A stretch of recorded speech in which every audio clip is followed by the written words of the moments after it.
तो दोस्तों आदाब, नमस्कार। आज मैं एक नए स्टोरी के साथ आप लोगों के साथ जुड़ा हूँ। मैं अथर, जो कि मेरा एक यूट्यूब चैनल है जिस पे मैं एक नई-नई अपडेट लेकर के आता हूँ आप लोगों के लिए।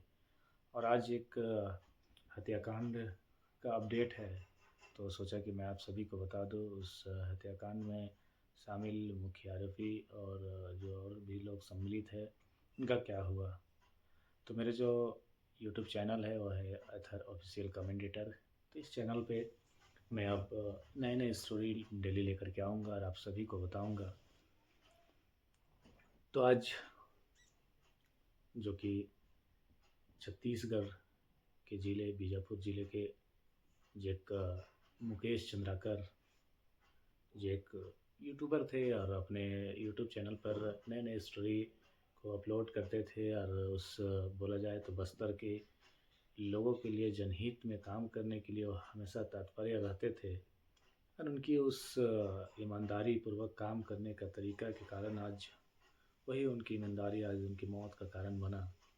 तो बहुत बड़ा दुर्भाग्यपूर्ण बात है कि अगर जो एक ईमानदार यूट्यूबर कहा जाए, जो कि एक ईमानदार यूट्यूबर को आज हम लोगों ने खो दिया, जो कि हालाँकि ये 1 जनवरी की रात में ही ये चीज़ हो गया था, लेकिन देर से खबर लगी। तो मैं अब पूरी कहानी को आप लोगों को बताता हूँ। मुकेश चंद्राकर, जो कि एक बस्तर जंक्शन के नाम से यूट्यूब चैनल था उनका, जिनका 1,66,000 सब्सक्राइबर थे, यानी उनका उनके साथ में उनके सपोर्टर जो 1,66,000 जुड़ चुके थे उनके साथ में, जो डे उनको फॉलो करते थे। तो मैं बताऊँ कि जो उस चैनल के ओनर थे वो मुकेश चंद्राकर थे और उनका काम ये था कि उस क्षेत्र में हर समस्या का समाधान के लिए वो अपने चैनल के माध्यम से गुहार लगाते थे और वहाँ के लोगों को उस समस्या का समाधान करवाते थे लोगों का। तो जिससे उनको बहुत प्यार भी मिलता था उस क्षेत्र से, जो कि बस्तर जंक्शन के नाम से चैनल चलाते थे। तो दरअसल हुआ क्या, मैं आप सबों को बताऊँ। मुकेश चंद्राकर 25 दिसंबर 2024 को एक बीजापुर ज़िले में एक रोड पर स्टोरी बनाते हैं। मतलब कि एक उनके एक आदिवासी इलाके से एक गांव से एक रास्ता गुजरता था। उस रास्ते में जो कि एक ठेकेदार के द्वारा वो रास्ता बनाया गया था। जिस प्रकार से जानकारी मिली है कि वो रास्ते का पहला जब सुरेश चंद्राकर को ठेका मिला था तो 50 करोड़ की लिमिट मिली थी, लेकिन उसे बढ़ा करके 120 करोड़ कर दिया गया। तो उसी के बाद वो रास्ता बन करके कंप्लीट हुआ। उसके मतलब कुछ दिन के बाद वहाँ पे रिपोर्टिंग के लिए पहुँचते हैं मुकेश चंद्राकर और उस रास्ते का रिपोर्टिंग करते हैं, जिसमें दर्शाते हैं कि 1 किलोमीटर के अंदर 28 गड्ढे मिले उन्हें। तो उस रास्ते में हुए सारे घोटाले को उजागर करते हैं, यानी सच्चाई को लोगों के सामने रखते हैं।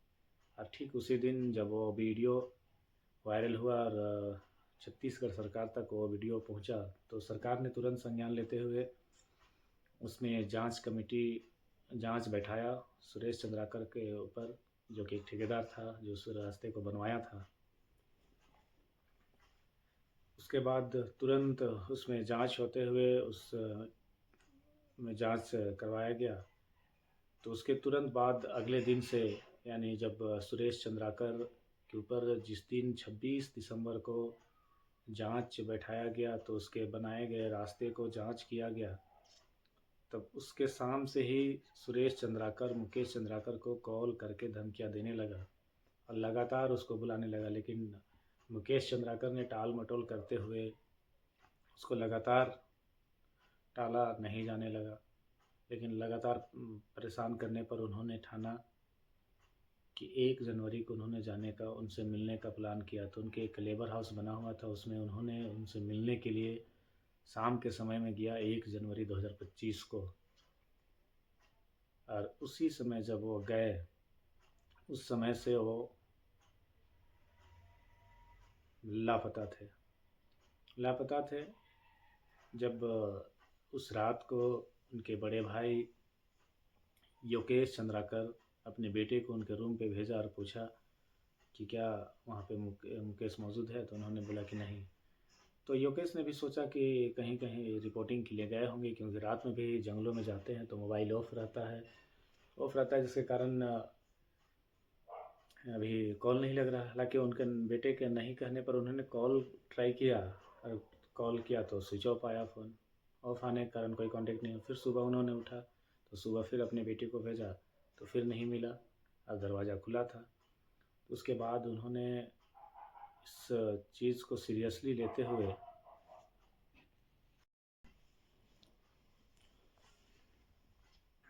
उसके बाद 2 जनवरी की शाम से ही लगातार परेशान होने लगे योगेश चंद्राकर, उनके बड़े भाई। और उन्होंने लगातार सभी से कांटेक्ट करने का प्रयास किया। सारे फ्रेंड, सारे उनके जानकारी में जो भी है व्यक्ति थे, उनसे सभी लोगों से वो कांटेक्ट में लगे कि आखिर मुकेश है तो कहाँ है। फिर उन्होंने मुकेश के एक फ्रेंड को कॉल किया तो उनके फ्रेंड ने बताया कि मुकेश ने मेरे को बोला था कि मैं रितेश चंद्राकर, जो सुरेश चंद्राकर के छोटे भाई थे, उनसे मिलने के लिए मैं शाम में जाऊंगा, 1 जनवरी को जाऊंगा, ऐसा जो उन्होंने मुझे बताया था। तो बीते 2 दिनों से वो नहीं थे, लापता थे, तो जिसके कारण उन्होंने एक सलाह भी दिया। और खुद वो मुकेश के बड़े भाई योगेश एक टीवी चैनल में काम करते थे, इंडिया टीवी के लिए, तो खुद एक जानकार व्यक्ति थे। तो उन्होंने सबसे पहले पुलिस में जाकर के गुमशुदगी का मुकदमा दर्ज कराया, और साथ में उनके द्वारा जब सर्च अभियान चलाया गया कि आखिर है तो कहाँ है, तो फिर पुलिस और कई सहयोगी के साथ में जब रितेश के घर एक मुकेश का ईमेल आईडी के ज़रिए उनके मोबाइल को ट्रेस किया गया कि लास्ट लोकेशन उनकी क्या थी। तो लास्ट लोकेशन मिली रितेश का और लेबर हाउस का। तो उन्हों वहाँ पर जब पहुँचे पुलिस और भी कई सहयोगी, तो वहाँ पर देखा कि एक सेफ्टी टैंक जो कि बिल्कुल ताज़ा ढलाई किया हुआ था। तो एक शक के बिहार पे उसको खंगाला गया, उसको खोदा गया, तो उसमें मुकेश का लाश पड़ा हुआ था, जो कि एक दयनीय स्थिति में था। बिल्कुल वैसा होना नहीं चाहिए। और एक प्रोटोकॉल है जिसके माध्यम से, जिसके कारण आप लोगों को वो तस्वीर नहीं दिखा पाऊँगा, ताकि जो मुकेश की लाश थी वो विषम स्थिति में नज़र आई।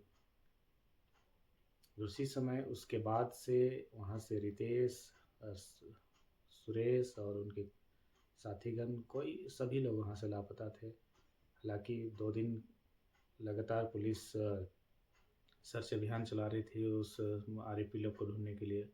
तो रितेश को तुरंत 1 दिन के बाद ही गिरफ्तार कर लिया गया पुलिस के द्वारा, और साथ ही उनके साथ में 2 साथी जो कि उस आरोपी में एक अहम भूमिका निभाने का काम किए थे उस हत्याकांड में, तो उनको भी साथ में गिरफ्तार कर लिया गया। लेकिन मुख्य आरोपी जो सुरेश थे वो लापता थे, वो फरार थे। इधर उधर लगातार प्रयास किया जा रहा था पुलिस के द्वारा, एसआईटी के द्वारा, लेकिन किसी के हाथ नहीं आ रहा था। लगातार दबाव बन रहा था प्रशासन के ऊपर कि तुरंत उनको गिरफ्तार किया जाए, क्योंकि उन्होंने एक निर्दयनीय अपराध किया है।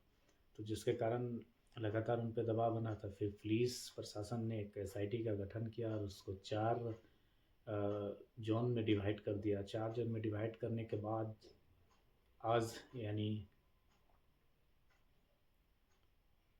आज सुरेश चंद्राकर को हैदराबाद से गिरफ्तार किया गया, जो कि 200 कॉल को ट्रेस करने के बाद और 400 से 500 कैमरे को ट्रेस करने के बाद लगातार स्कैनिंग किया जा रहा था हर क्षेत्र में। यानी जो एसआईटी का गठन किया गया था प्रशासन के द्वारा, उसको 4 जोन में बांटा गया था। इस मध्य जोन में जिस क्षेत्र से उसको गिरफ्तार किया गया, उस क्षेत्र में एक सीसीटीवी कैमरे के माध्यम से भी नज़र रखा जा रहा था। आखिरकार एसआईटी ने उन्हें हैदराबाद से गिरफ़्तार किया और